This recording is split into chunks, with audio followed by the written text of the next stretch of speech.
प्रखंड ठाकुर गंगटी क्षेत्र के रेशम नगर भगैया में आयोजित भव्य कलश यात्रा के दौरान टीटीएन 24 संवाददाता राजकुमार किशोर ने मौके पर पहुंचकर पूरी ग्राउंड रिपोर्टिंग की।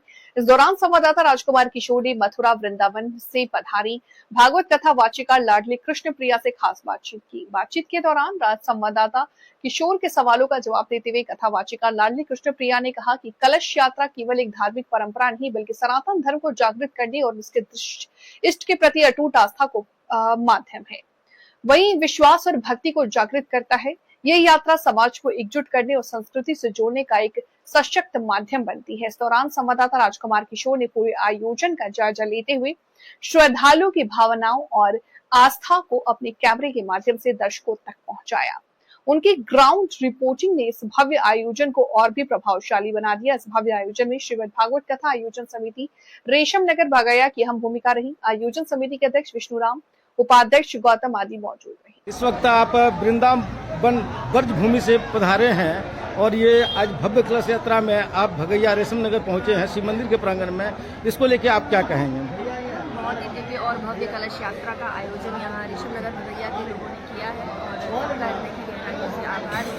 और बहुत ही सुंदर यह यज्ञ आचार्य विद्यासागर मिश्र जी के तत्वाधान में होने जा रहा है। तो मैं तो यही कहूँगी कि यहाँ के लोग बहुत ही धार्मिक हैं और अच्छा है, सनातन धर्म को आगे बढ़ा रहे हैं, कहीं ना कहीं धर्म को समझते हैं, क्योंकि आज के जो युवा हैं वही सबसे ज़्यादा पीछे हो रहे हैं धर्म के नाम पर। लेकिन मैंने देखा कि रेशम नगर भगैया के जो युवा हैं वो सनातन धर्म के लिए अधिक से अधिक संख्या में पधारे हैं, तो कहीं ना कहीं जागृत भी हैं और ये हिंदू धर्म के लिए बहुत अच्छी बात है। आज जितनी भी भागवत कथा होती है, चाहे राम कथा होती है, और ये कलश यात्रा का जो भव्य कलश यात्रा निकाली जाती है, उसको लेके आप क्या कहेंगे?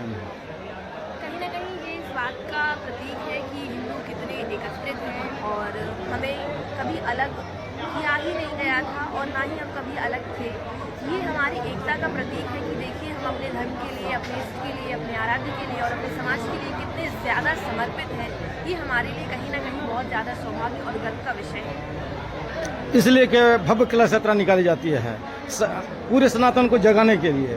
बिल्कुल, पहली बात तो सनातन धर्म पहले से ही जागृत है। आप इतिहास उठाकर देखिए तो सनातन से बड़ा कोई धर्म आपको मिलेगा नहीं। दूसरी बात मैं कहूँगी कि सनातन धर्म के लिए लोग कहते हैं कि हिंदुओं को इकट्ठा करना है। हिंदू इकट्ठे ही हैं और हिंदू एक ही हैं।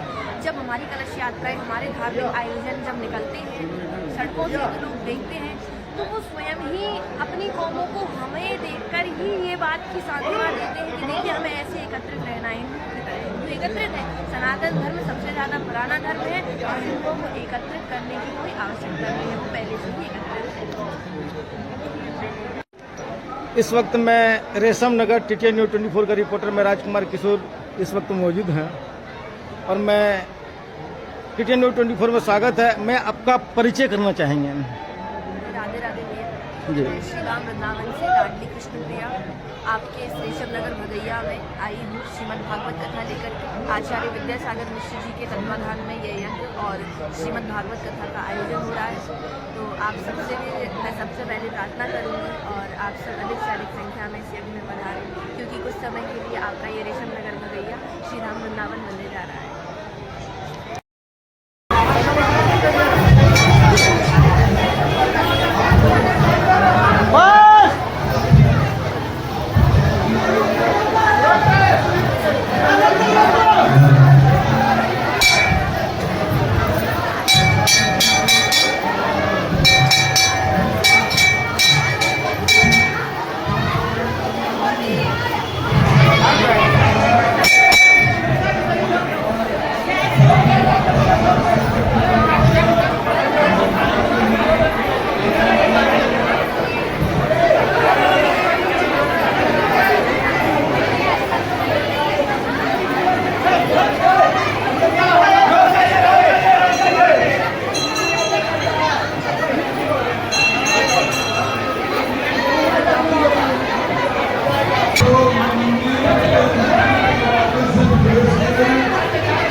के पावन प्रांगण पर ये ऐतिहासिक यात्रा निकाली गई। एक बार पूरी माताओं के लिए जोरदार तालियां बजाएं आप सभी लोग। जब भी कोई धार्मिक आयोजन, जब भी कोई अच्छा कार्य होता है, उसमें मातृशक्ति का बहुत बड़ा योगदान होता है, क्योंकि पुरुष वर्ग कोई भी कार्य में लग जाता है, पर माता हमेशा धर्म के कार्य में आगे बढ़ करके अपना सहयोग देती है। तो मैं भी इस मंच के माध्यम से आप सभी का हार्दिक स्वागत, अभिनंदन, वंदन करता हूँ। ठीक, जो कथा का समय निर्धारित किया गया है, ठीक 6:30 बजे ब्रज की पावन भूमि वृंदावन से हमारे संगीतज्ञ पधारे हुए हैं, वो ठीक 6:30 बजे मंच पर विराजमान होंगे। 7 बजे से ब्रज की पावन भूमि परम पूजनीय विश्व